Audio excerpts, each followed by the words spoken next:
back live again. I'm so excited. Here's Willow. Hi guys, welcome back to another video. I'm so excited for this one because in this video we are discussing the law of thought transmission. We're talking about mental diet, and then we're also talking about the subconscious mind. So I want to tie everything together. I want to explain things thoroughly. And then I will also, if you guys catch me on this live, I will also be answering questions. So if you guys hop in, say hi, hello, tell me where you're from, and let's get straight into it. So I've been feeling in my heart to rediscuss the law of thought transmission and ways that you can apply it to your life.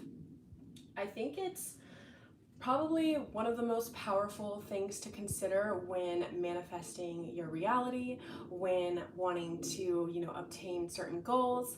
It's all about how you think about things and the thoughts that you are transmitting. So, what is the law of thought transmission? That is simply stating that whatever you think, it is being transmitted. I want you to think of yourself as electricity. You're like this radio frequency broadcasting all of these different thoughts, all of these different emotions. It's one vibration, right? Or actually many different vibrations, but we're not going to go into that. Let's just use one vibration. You're just one big tall vibration, and you're sending signals and you're also receiving signals. The best way to explain this is kind of like Wi-Fi. You don't necessarily see Wi-Fi, but you know that it exists. You know that it's real because there's evidence of it. There's evidence of you. Here's your body. You're in your physical body. So that's what the law of thought transmission is. Everything that you are sending out is being received by the world, by the universe, and you can use this to manifest the things that you want. I've used this so many times to get certain results just by changing the inner conversations that I have or changing my thoughts.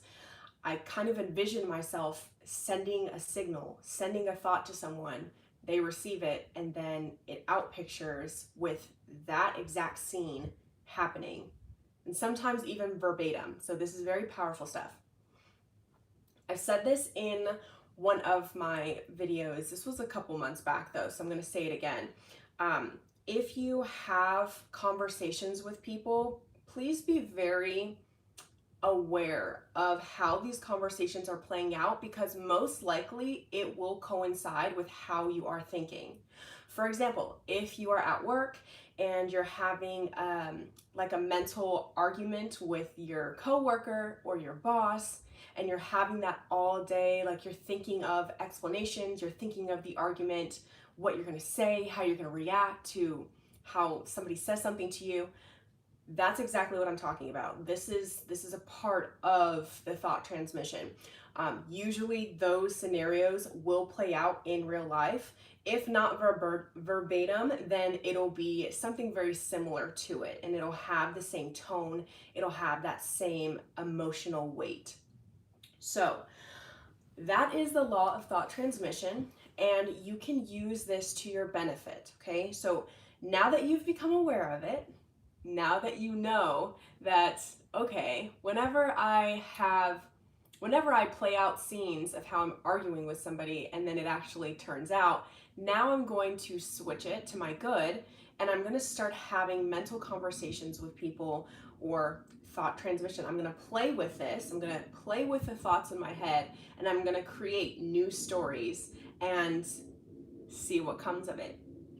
Every time that I've caught myself, having a negative thought or going on some type of tangent, and I've been like, wait a second, why am I actually thinking that? And then I've switched it into a story that I prefer, then usually the story that I prefer will play out. I am tying this in, the law of thought transmission, into the topic that Neville Goddard talks about as well, which is mental diet, because they're really two in the same. When you have a mental diet that is very strong and disciplined, then it's very hard to allow thoughts that you don't prefer in. For example, you're going to crowd out your mind with a certain thought form. And when you do this, it's going to be very difficult to let worry, doubt, fear in. And the more that you recognize, is this fear or is this faith, then you can neutralize it. You can neutralize those thoughts, and then you can start choosing what you prefer. So again, a lot of it has to do with awareness. So when we start talking about the law of thought transmission and mental diet, a lot of it has to do with just catching it. Because once you catch that you're having this type of thought pattern, then you can sway yourself and convince yourself to think in the ways that you prefer. Now, I'm looking off into this direction here because I've got some notes. So I have a do and then I have a don't list.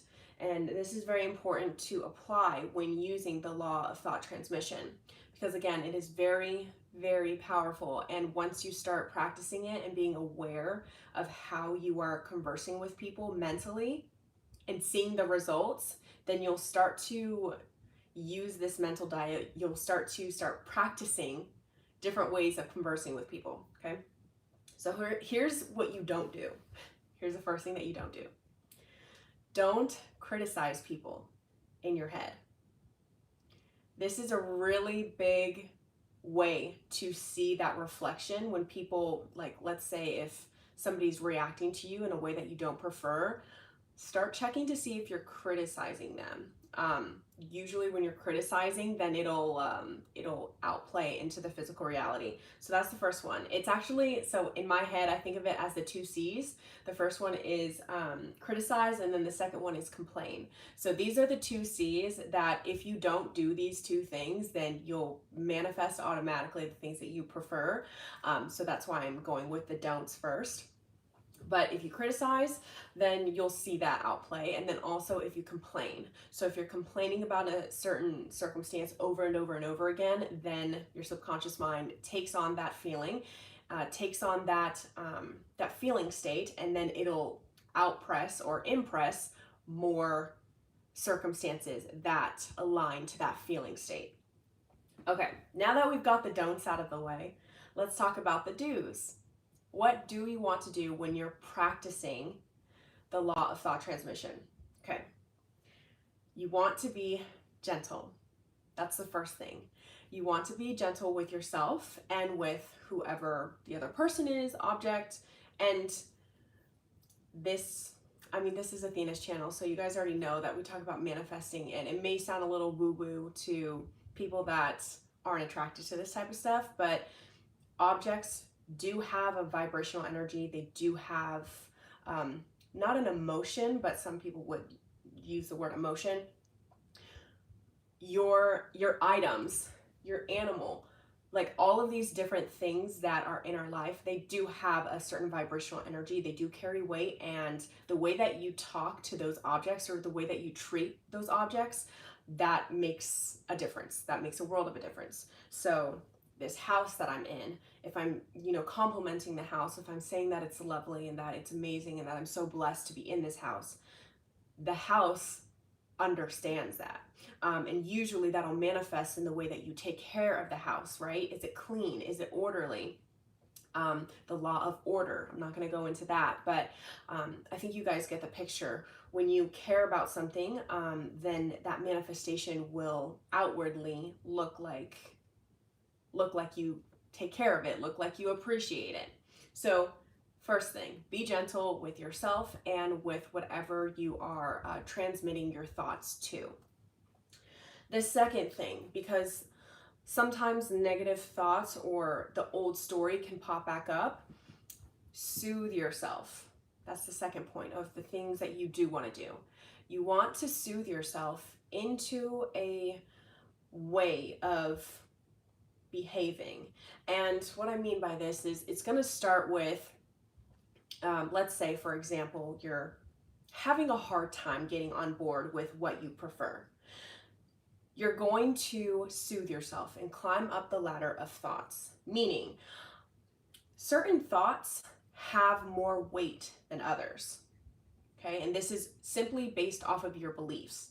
So if you have certain beliefs that are repelling you to believe certain things or to say a statement and it just feels uncomfortable, then you have to soothe yourself.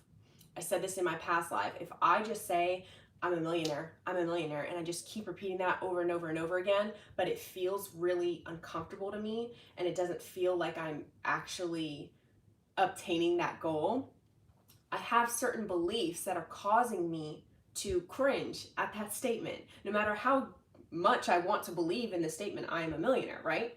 So you soothe yourself with different thought forms that'll get you to that point to believe, oh yeah, I am a millionaire, or at least I can be a millionaire. The possibility of being a millionaire is absolutely in my reality. I mean, I see people being millionaires all the time. You know, I can actually do that. Yeah, I've seen enough people, and I know that there's different ways to make $1 million. So you get the point. Soothe yourself. Okay, now this third one is really important, and I think it has to do with it can be on the lines of resentment and forgiveness. And I don't know why I've been feeling so called to talk about this, but I was listening to Florence Scovel, and she said something so profound, and it's something that helps you release a lot of either negativity, resentment that you have towards people. And the best way to do this is to intend to see the divinity in other people.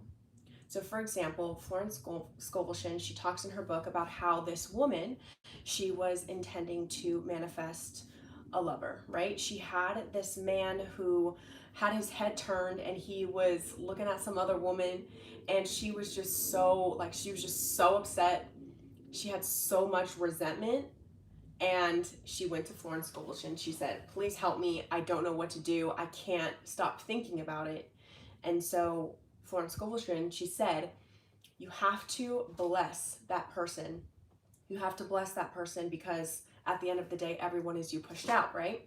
So she says, intend to see the divinity. Intend to see the God in everyone else because God lives in everyone, right? So she says, have God be your eyes.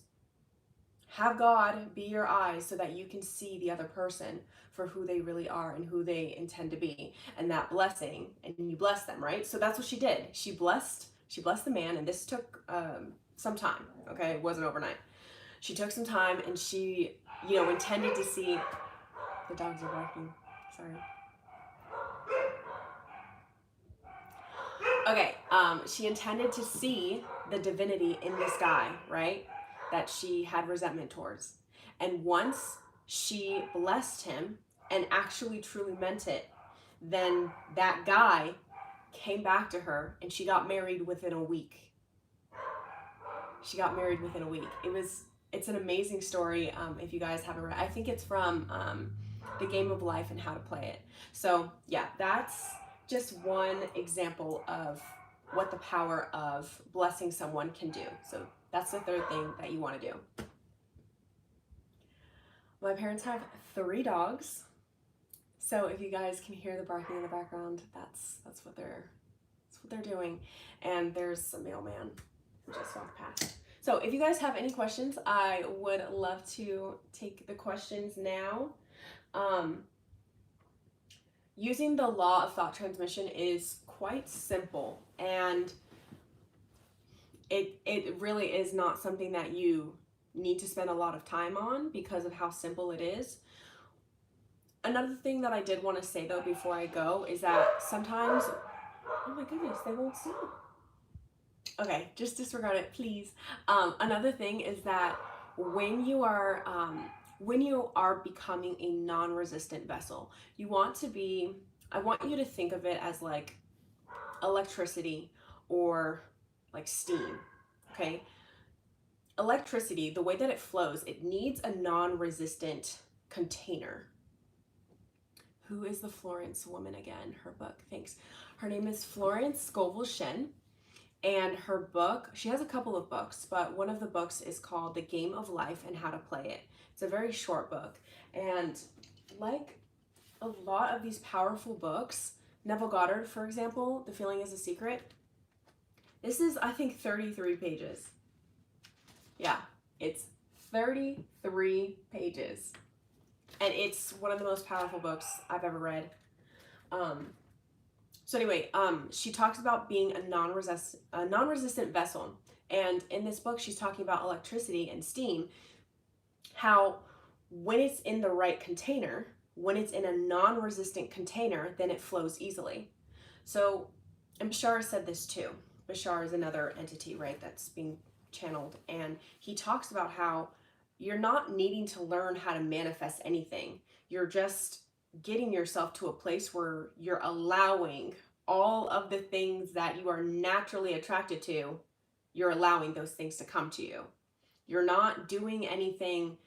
You don't need to do anything. That's why it is an effortless process, because you're just letting go of the things that no longer serve you. Your natural abundant state is already trying to get to you. It's already trying to manifest to you. That's why there's an affirmation that I really like.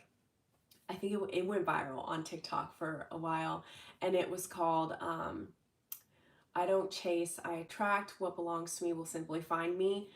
That is a perfect example of when you let go, when you release the burden, when you cast the burden on the Christ within you, then automatically things will flow to you.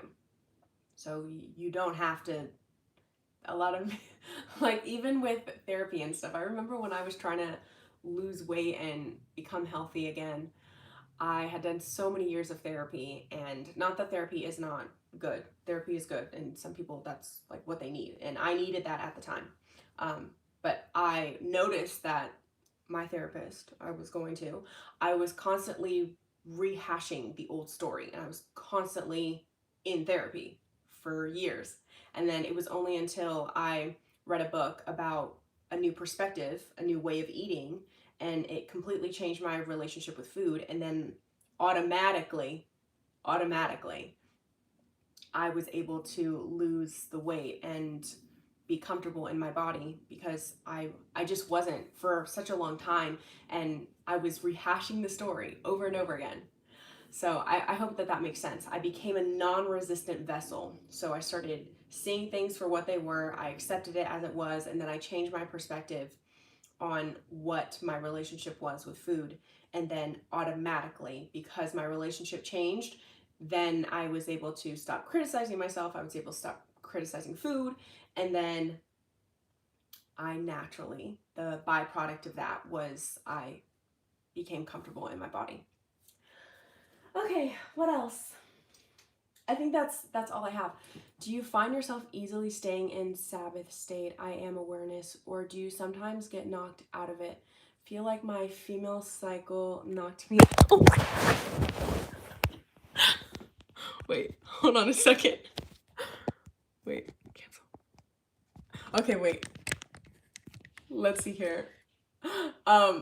Sorry. Okay. That's so funny, because I read get knocked out of it, and then I knocked over my phone like that. That's so funny. The universe has a sense of humor. Feel like my female cycle knocked me out of it and feeling frustrated at the moment. Okay. Yeah. This is crazy.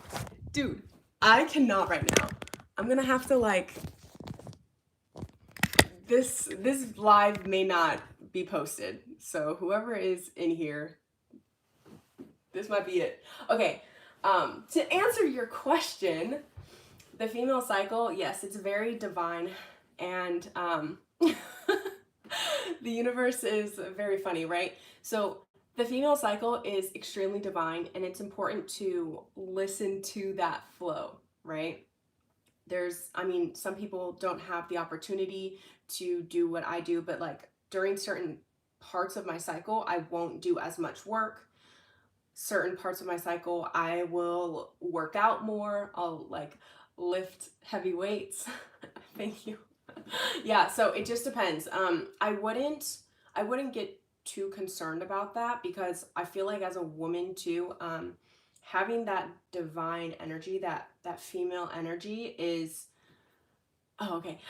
Having that female energy is extremely powerful, and especially during certain times of the month, it's actually in your benefit to just acknowledge if there's blockages or if there's something that's preventing you from receiving your manifestation. Um, and I wouldn't consider it being knocked out, just like how my phone was being knocked out multiple times. I wouldn't consider it as being knocked out because, again, you're going through flow. And something that has helped me a lot is seeing, using my awareness to acknowledge the contrast that's created in life. So Florence Scovel, I'm going to talk about her a lot throughout this video, and it seems that I have been. She mentions how it's darkest before the dawn, and we see this in Mother Earth. It's darkest before dawn, right before the sun hits, and that is a wonderful metaphor to life. If you're seeing obstacles or if you're being faced with a challenge, it's going to seem chaotic before it becomes orderly. And one of my favorite examples to use is cleaning a room or like getting ready to move. You're transitioning into a new cycle of life. Things become pretty chaotic. And I know that I've read, because before I started this channel, there were a lot of videos that I would watch on manifestation, and I remember one time I was watching a video where they explained that could be a limiting belief, that there needs to be chaos before there's order. And you, by all means, can you can create a circumstance for yourself, or you can say an affirmation that you don't experience challenges, or that you don't experience the darkest, the dark before the dawn. That's totally fine. But for me, it helps me because if I do, let's say, face a challenge or do face an obstacle, I can treat it as something that's fun or something that's interesting. Like, oh, okay, this is a little puzzle for me to work through, or yeah, this is something that I'm going through. How is this going to benefit me? Because I mean, at the end of the day, it's all about perspective. So if you're going through something that is stressful or something that is considered a challenge in your life, then you can see it as something that needs to happen in order for you to experience what you want to receive. I hope that makes sense. I have been waiting on my manifestation since 2017. I have seen some of results, but all of them have not came yet. Okay. I'm glad that you brought this up. And again, I do not know if I'm going to keep this live, guys. Okay, I know, Melissa, I appreciate you, girl. However, I have been thinking about this, and even the last video that I properly edited, I had said that the time delay, the time that we experience, right? The time that we experience throughout our manifestation, right? It's relevant to us. And I'm trying to find the right words to say for this comment. Okay. Aside from the instant manifestation videos, because I know that they're out there, I've watched them. Aside from even Neville Goddard, it only takes 3 days to impress the subconscious mind, which I fully do believe in, and I have seen that play out in my reality for things that I did not have strong beliefs repelling me out of. Okay, that makes sense. If it is important to you, then disregard the time. I'll say that again. If it is important to you, disregard the time.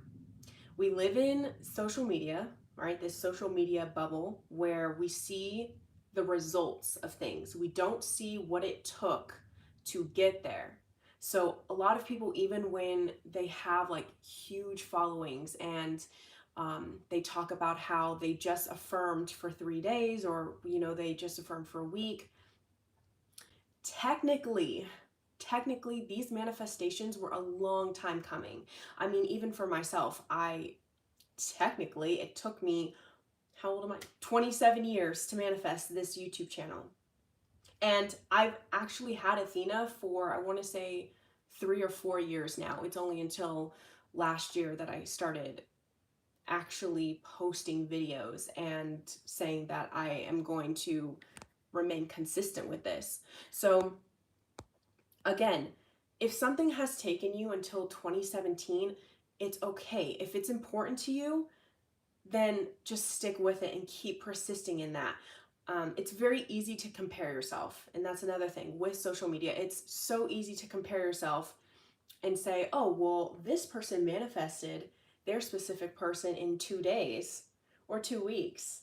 Or, dang, it took them 6 months. Like, I don't want to be them, right? And we do this comparison game, which 6 months in the scheme of things is not even that long of a time. So yes, some things do take years, and that's perfectly fine, because the way that the universe works, you're going to receive it when it's perfectly time for you, right? And some people don't believe in divine timing. That's fine too. But I've noticed that whenever I manifest things and I'm keeping consistent with the visualizations, I'm worried only on my feeling state, then things unfold quicker. So it's this paradox that the less I regard time, the less I regard what other people think, what other people are saying, how other people feel about X, Y, and Z. When I disregard all of the circumstances and I disregard how much time it's taking me to accomplish something, that's when I see more movement. Isn't the universe funny? So yes, just to say one more time, it's okay. If you've only seen some results and you've been trying to manifest something for, a couple of years now, it's okay. It's going to happen. It is going to happen. And when you can sit in that peace, in that stillness, then it'll come quicker. Yeah, it takes time. What's your thoughts on karma and healing relationships? I personally believe that there are laws that overpower the law of karma. And we see this, I mean, I can think of a couple examples of people that don't receive karma. But I want to state here that there's the law of forgiveness, there's the law of grace, and these are divine laws, right? These are divine laws that can interfere with the law of karma. So let's say that you're having really negative thoughts, or you don't forgive someone, you're rehashing old stories, or let's say you're in a negative cycle. You can call on the law of grace, you can call on the law of divinity to forgive you, all of the different sins. And you see this in religion a lot too, but there's certain laws that are more powerful than the law of karma, so it cancels it out. And you can see this in like your waking day. If you have a lot of thoughts of, fearful thoughts, and none of those fearful thoughts manifest. They don't manifest because there's automatically abundance in your favor. So the universe is always wanting to support you, and it's always wanting to sustain you, keep you alive. That's why you don't have to think about your heart beating. You don't have to think about yourself, breathing, doing anything really. You can just exist. And there's this automatic, natural way of the universe keeping you alive. So yeah, you don't really have to worry about karma. I would just focus on, I would focus not on the healing. I would focus on the blessing and the treatment of yourself and others. So instead of thinking, I need to be healed, I need to be forgiven, you're already forgiven, you're already healed, you're already whole. That's your natural state. Your natural state is whole, healthy, complete, worthy, trusting, satisfied, peaceful. That's your natural state. Yeah, circumstances don't matter. I agree. Thinking that everything has to happen quickly or else it's considered a failure just adds unnecessary stress to goals manifestations. Absolutely. Absolutely. I mean, and then people forget. Like, I don't know. It's just, I read a lot, right? I read a lot of books and I'm like, dang, it took Einstein how many tries? Or like, oh my goodness, Leonardo da Vinci was what? It took him like, wasn't it over 20 years for him to create the Mona Lisa? Like, I don't know. It's just when you start looking at the people that just simply did not quit, they just simply didn't quit. That's all that they didn't do. They didn't quit and then they got the manifestation. So if I were to tell you right now that you're going to get your manifestation no matter what, like it's a sure thing. And then you're like, "Oh, okay." So I just have to keep going and then I'll receive it. So if I just don't quit, then I'll receive it. It's incredible. Okay. Do you ever doubt manifesting? I've manifested so much and have had miracles happen for me, but I still doubt it can happen again or wonder if this is all silly. That's a wonderful question. And I would say yes. And I also think that that's why we're here, is to experience that forgetting of self. And that's why we have so much contrast, because there's a lot of people that forget who they are and then they come back to who they are. There's this self-realization that, oh, okay, I am the operant power. God does live within me. I do have these capabilities. And I think that's the most powerful story, right? That's the most powerful story in all of the Bible, is that there was a man by the name of Jesus Christ who was like, hey guys, I'm performing all these miracles. And if you guys just have that same faith, then you can do the same thing. And like, here I am, I'm God. And people are like, no, you're not. Isn't that so interesting? Like, it blows my mind. It's the greatest psychological book ever. You have this man who's perfect and who's performing all these miracles, and he's like, you can do the same thing. And then people go, absolutely not. And like, absolutely not. You are not the son. You are not the son of God. You do not have God within you. And he's like, but let me turn this water into wine. Let me show you some things. And then they're like, oh my God. And he's like, your faith has made you whole. Your faith has made you whole.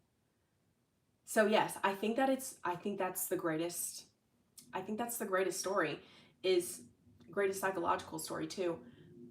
We are here to forget and then realize, and then forget and then realize, and be able to have these manifestations show us who we are and continue to show us and to show others God's glory.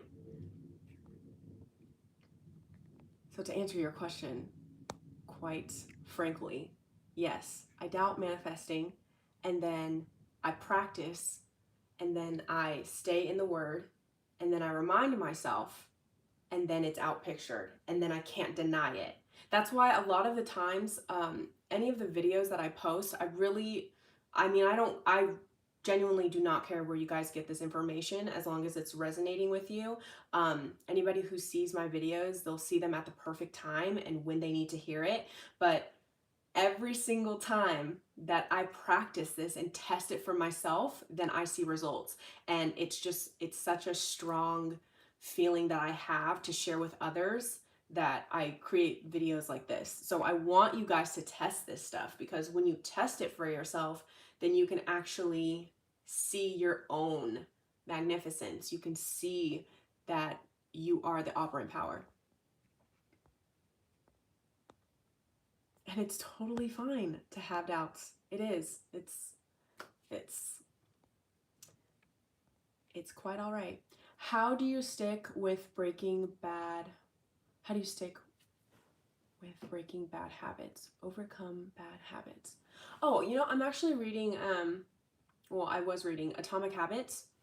And that's a really good book where they talk about incremental steps. And one of the main things that he talks about in the book is that these decisions that we're making, even though they're small changes, they're happening over time and they compound. So, um, so when you decide to keep chugging along, right? Let's say you implement a routine. So let's start here. You have a foundation. Every night before you go to bed, you brush your teeth, you wash your face, and then you want to start doing a 10-step skincare. So you start the first night, right? You do this 10 steps, you do the full routine, right? You do the full routine. Then you keep doing that and you keep progressing and you keep doing more and more steps until you've got the full thing, okay? Now you're doing this consistently. Now you're feeling good about it, okay? Then you decide, hey, I'm gonna meditate too before I go to bed. So now you're brushing your teeth, you're washing your face, the 10-step skincare, and then you're also meditating, okay? So this is how you do things. When people tell me that they just want to do all of this change at once, for example, okay, here's a really good example. When somebody changes their diet and they go from keto diet, right? They're carnivorous, they're eating all this meat and stuff, and then they say, I want to be a vegan. I want to be a vegan and I want to do X, Y, and Z. I want to work out 5 times a week. Okay, that's great. I love it. I love the plan. I love that we're ambitious. How are we going to incrementally get ourselves up to that type of lifestyle? Because if you do it once, you do it for one day, and then you fail, and let's say you falter, and your beliefs aren't sustaining you to keep up that lifestyle, then you'll just go back. You'll just revert to the old story, the old system, yeah, and you'll just keep like doing this really not preferable cycle. And so it's about getting yourself out of the cycle, and that starts with looking at the beliefs and being like, okay, what's one thing that I can start small, and over time it'll manifest into a big thing. There is this really good quote that I love, and I am forgetting who said it, but they said, I'm not building a chicken coop, I'm building an empire. And empires take time. A chicken coop, build it in a day. Okay, whatever. If you want instant results, if you want instant whatever, you want to go viral, that's fine, whatever. But an empire, it takes slow growth. It takes consistency. It takes routine. So again, being gentle, I think, is the greatest starting point. Being gentle with yourself and still having that ambition, still having that fire, but being able to sustain the fire through small habits that lead you to what you want.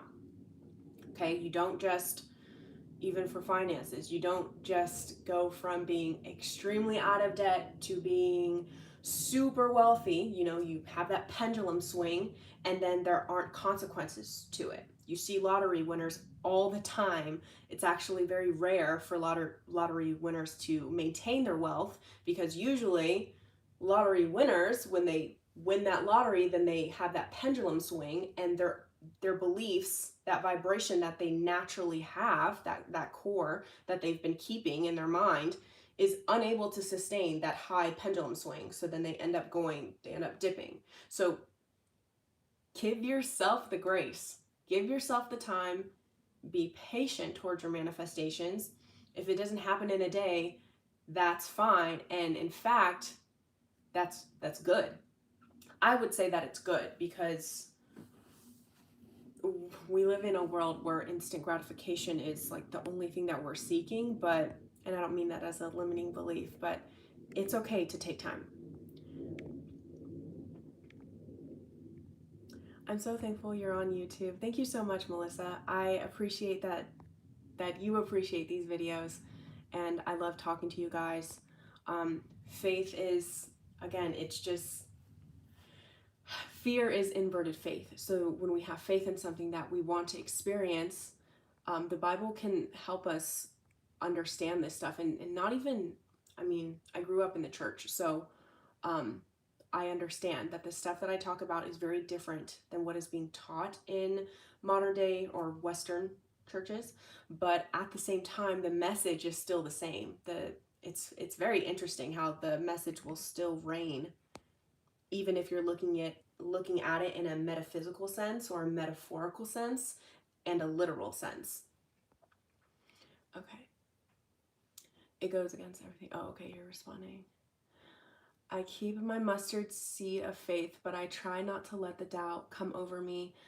I'm a first class receiver of IDK. How that happened in my life. I'm reading that too by James something. Change your system. Yeah. And it's like every day when you wake up, you have this choice. You have this choice of fear or faith.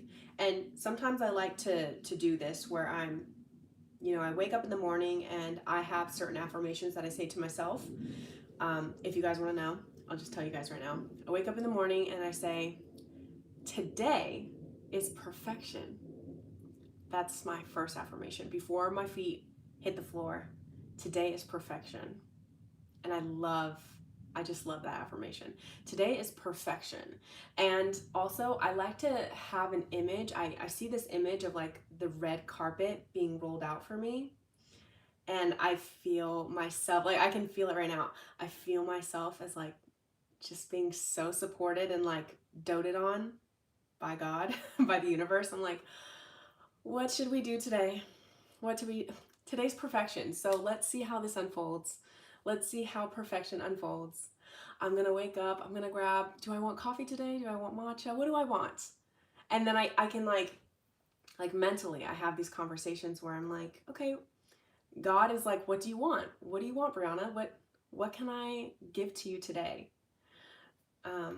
Yeah, I have this servant's attitude. It's kind of like how can we assist you today? And then I'm like, okay, well, today is going to be perfection.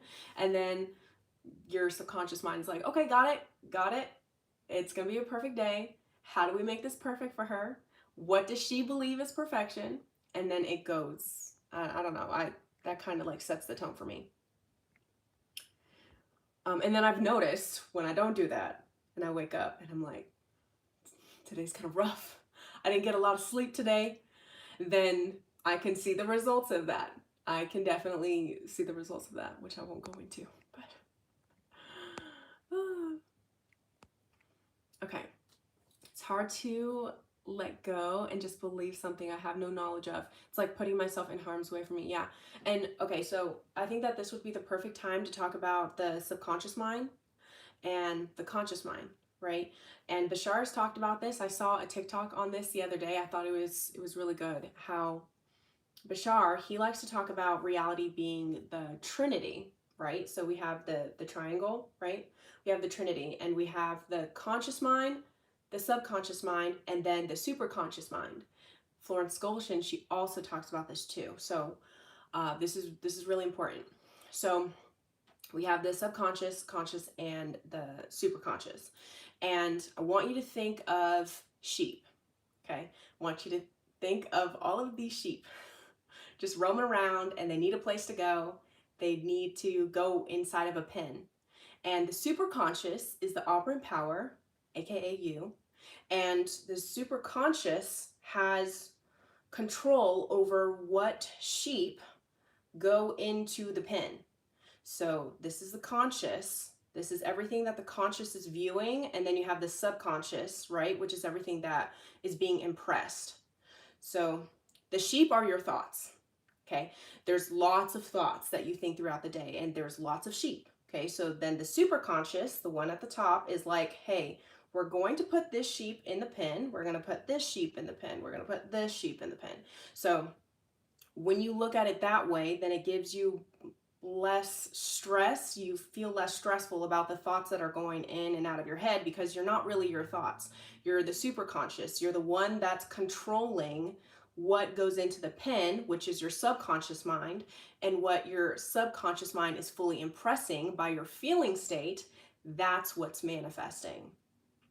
So again, if you're having a hard time believing and like letting go of something, then that means that the conscious mind is a bit too involved. It means that the sheep, that there's too many sheep trying to be in control of things and they're not going into the pen. So so become awareness, right? You're the operant power, and now that you know this, now that I've given you this analogy, then hopefully that makes sense to you. If you are the super conscious and you're seeing all of these thoughts and you're wanting to impress a certain idea, the conscious mind, it's not, the responsibility of the conscious mind is not to create. That's the subconscious mind. The conscious mind is to look at what has manifested. That's all the responsibility of the conscious mind. The conscious mind is just supposed to look at what has been created and what has manifested. It's supposed to experience. So it's your eyes, it's all of your senses, right? That's the conscious mind. Your super conscious is the one that's deciding, right, what in the conscious reality it wants to accept as true. Out of all the information that's being provided for you, what is the super conscious, the operant power, what does the super conscious want to keep reinforcing? And then the super conscious, aka operant power, assigns meaning to everything that's happening in the conscious, and then it says, okay, I want to experience more of this because my awareness is focused on this, and it keeps choosing to focus on this, and then the subconscious mind gets impressed. The subconscious mind is just a servant. It's the feminine, right? So you have the conscious is the masculine, the subconscious is the feminine. So the subconscious mind is like, oh, okay, it doesn't really care. It doesn't care what you want it to experience. It's like, okay, yeah, if you're having feelings towards this, then I will impress it and I will keep giving you more of what you are putting your awareness on. That was really in depth, and that was, I do believe, a bit advanced. So if that made sense to you, just let me know. If not, I can try to explain it in a different way. But again, going back to the whole doubt and stuff like that, having doubt or experiencing the worry and stuff just typically means that you're letting the conscious mind reign, which that's not even the conscious mind's responsibility. The conscious mind isn't supposed to, that's where all the doubt and worry and fear comes from. It comes from the conscious mind, which is fine because the conscious mind is experiencing everything. It's like, hey, this is what we impressed and I don't like it. And then, but it's up to you. You do have the freedom to choose how you want to assign meaning to things. So if you decide, okay, that happened, but it's only happening because I said this, because I want to manifest this. I need some water after that.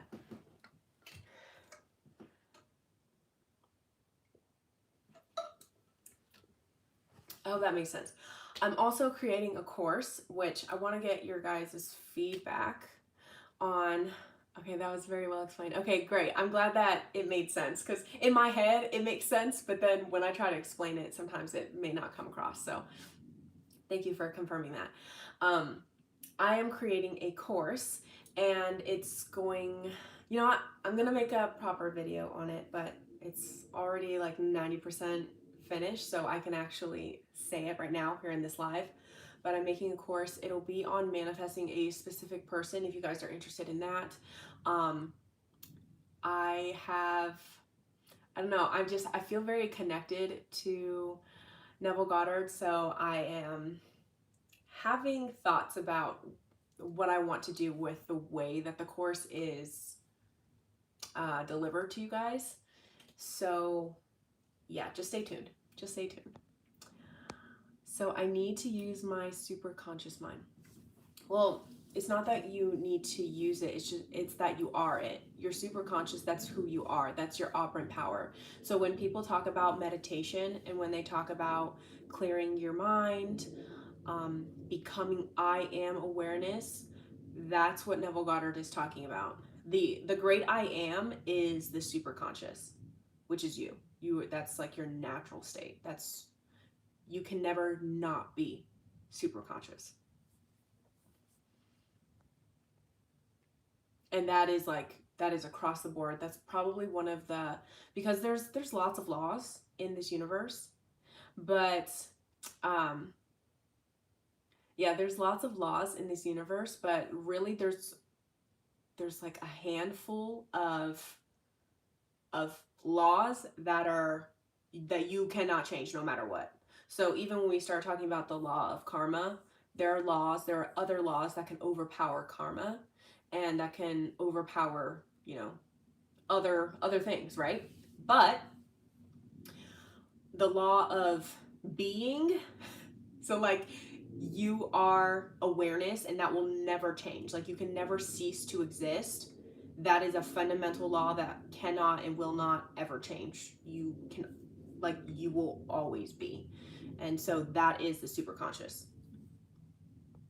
Yeah, for people that follow me and that know, like, even if you're watching this live, then you'll be fine. But I will post an edited video, and I will do something really special for you guys, and for the people that are always watching, because I know that there are some OGs in here. Let's see. Energy, I was just going to say that needs to be recorded somewhere. Yeah.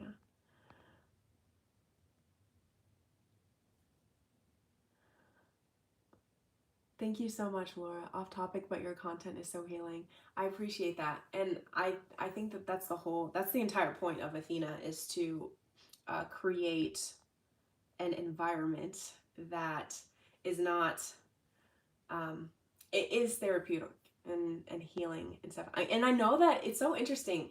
I love watching other manifestation channels too, because each manifestation channel has like a different vibe, all talking about the same thing, and it's really the same message, but like all of them have different vibes. And I'm really not I'm not like, I don't see myself ever, maybe if I become spicy enough or like fiery in one of these lives, then I'll be like one of those type of teachers. But I don't see myself being like hit yourself on the head type of vibe. What are you suggest starting when you're just starting your spiritual journey? Let's see here.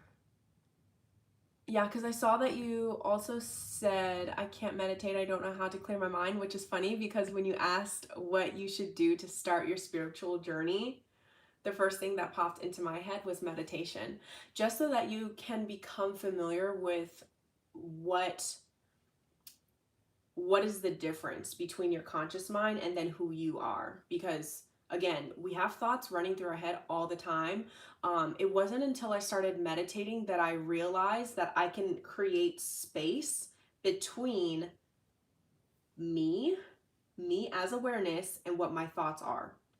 Very fascinating stuff. When you become more disengaged, like you literally disassociate with the thoughts that you're having, and you can see them floating in your mind, in your mind's eye, and you can just see them as thoughts, and you don't have to give them a lot of vibration. You don't have to energize those thoughts. You can just see them roaming around. You can see them going everywhere, and then you start to realize who you are. You're like, oh my God, those aren't even my thoughts. It's just thoughts that you're receiving, because it's thought transmission. And another thing, you receive thoughts too, not just you transmitting them, you receive them as well. Hi there, Superior. Welcome in. I see that some have different tips. Yeah, so there's gonna be, it's literally, okay, I think of each channel, each manifestation channel, or any type of like spiritual channel, metaphysical, any of those, I see them as like a church. Like, this is the church, this is their church, this is like each channel has a different vibe. So like each person that's talking, that would be considered like the pastor, right? Like that's the pastor of that channel who's talking at their church, and they have people that come to the congregation and they're like talking about what they believe to be true from the information that they've gathered. So it's not necessarily about people being wrong or right, or giving bad tips or right tips. For you simply focusing on yourself, and this is what I do: intend to get the right information when you need it at the right time. So no matter who you've seen, if they've said something and it's been chaotic, that's perfectly fine. If it doesn't resonate with you, even if I don't resonate with you, then just that's totally fine. Intend for yourself, as your awareness watching this video, intend to see what you need to see at the right time, and you'll never go wrong. I get plenty of information and tips from multiple people. That's all what we're here for. I feel like everyone is here to give us a different message and a different lesson.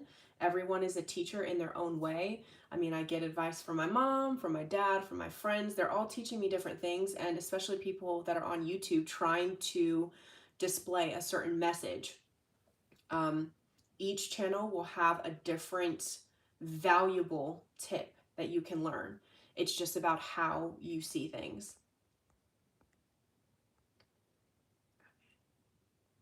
I'm thinking of keeping the live, but I don't know, because earlier on in the live, we had some chaos going on, so I don't know. What a great way of seeing it. That's why I visit so many different types of spiritual channels. Yeah, and it's good. Like, I remember when I was listening to Abraham Hicks for a while, and then I started listening to Bashar, and I'm so glad that I started, listening to Bashar, because I really like how they provide the information. I think that the energy of Abraham Hicks is different than Bashar. It's different than any of the other, Joe Dispenza, Florence Scovel, Neville.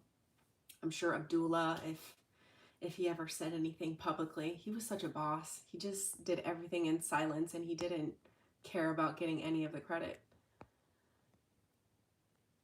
I've tried and I can't figure out how to shut my mind down, because I think about shutting it down or following the guided meditation. So if you're experiencing something like that, then that's usually due to the timing of when you decide to meditate. So, and this is for beginner work. If you're having a hard time shutting down your mind, or just like clearing your thoughts, right? Because you want to be gentle. I would do it before bed or right when you wake up. There's a window of time that Neville Goddard has gone into depth about in multiple books. There's a mystical time where you are most impressionable, and that's before you go to bed, and that's right when you wake up. So I would recommend for you meditating, or just doing, like, starting off with 5 minutes. I would start off with 5 minutes. I would meditate right before you go to bed, in that groggy, foggy state, and then you'll notice a difference. And yeah, that's a great point, Vincent. Start out with guided meditation and then doing it in silence. You can look on YouTube, click whichever one resonates with you, a guided meditation, and then slowly and surely you can, again, with how habits are created, incrementally and slowly and surely and gently, you can work your way to more time. So you can do 15 minutes, you can do 20 minutes, you can do more. A lot of times I've noticed that once you start meditating, it can become very addicting. And that's not something that I thought I would ever say in my life, because when I first started out meditation, it was just really boring. I got frustrated. I thought I wasn't doing it right. But then you will go into a meditation, 2.5 hours will pass, and you feel like you were just sitting there for 5 minutes. So it becomes, sometimes, yeah, you can get really entranced.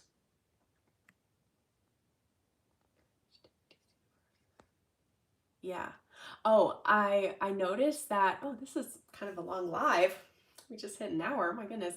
So I noticed that I had posted on my community channel a question. It was a poll, and I asked you guys if self-love took work, because I'm seeing a comment here that it takes work to to meditate, to all this stuff. And I thought it was so interesting, the response, because mostly everyone said yes, that it takes work to implement self-love. And so I kind of wanted to talk about that because um, self-love can look different for everyone, and it should have the same result, that feeling state and those certain feeling states that we want to experience, such as joy, love, peace, bliss, all of those emotions. That's like what we're aiming to experience. So again, depending on who you listen to and depending on what you need to hear in the moment that you need to hear it, self-love has a very different meaning for many different people. For example, for me right now, self-love looks like waking up at a reasonable time and putting effort into my skincare and doing my makeup, taking time to listen to affirmations. And I've been listening to Florence Scovelchin on repeat. I really enjoy her work. That's what self-love looks like to me. That's not what self-love looks like to other people. So again, it's just your perspective. Some people find self-love to be working out all the time, or making their bed in the morning. I have mine made, but you get the point that I'm trying to say. It's all about what you are assigning meaning to. You can create whatever you want, like literally the options are endless. So it is about just determining what you want to decide for yourself is going to get you what you want in life.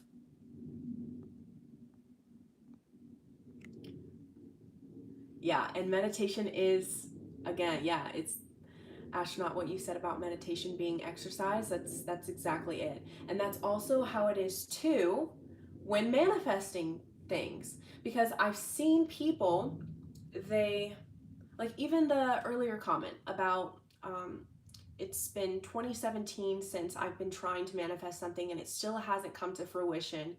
What's going on? This is all an exercise. Like, this is literally the game of life. This is a game, and it's it's much more exciting and it's much more fun to be in the process of something instead of wanting to see the result immediately. Like, part of the fun of this experience is being able to manifest and to be able to show others that you manifested things. So for example, if something hasn't taken you, or if something has taken you a long time to manifest, you're just creating a stronger testimony. You're just creating a cool story for yourself. I mean, like, nobody goes to the movies to watch something boring. Nobody turns on the TV.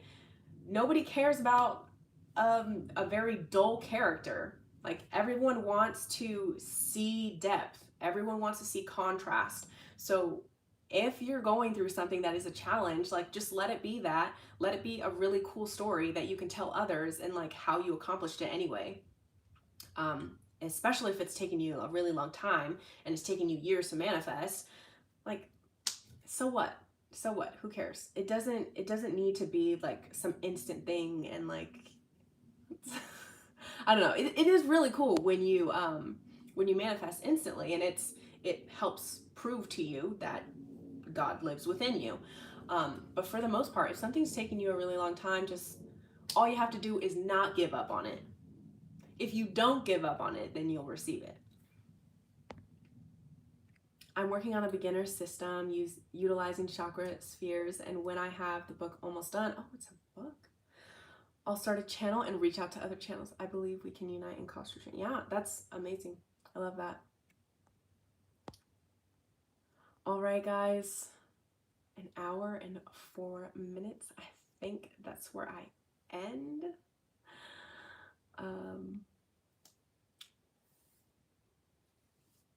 Yeah, love is the main energy point, then flowing with it. Yeah, yeah. To me, everything has different meaning to everyone. To me, I find joy in finding people that relate to me. Yeah, and having that sense of community, right? Um, having that sense of community and being able to, I think that's why social media is such a beautiful thing, because you can have conversations like this where you can connect with people, and it's not such a lonely world. That is okay. Before I leave, I am gonna leave after I say this comment.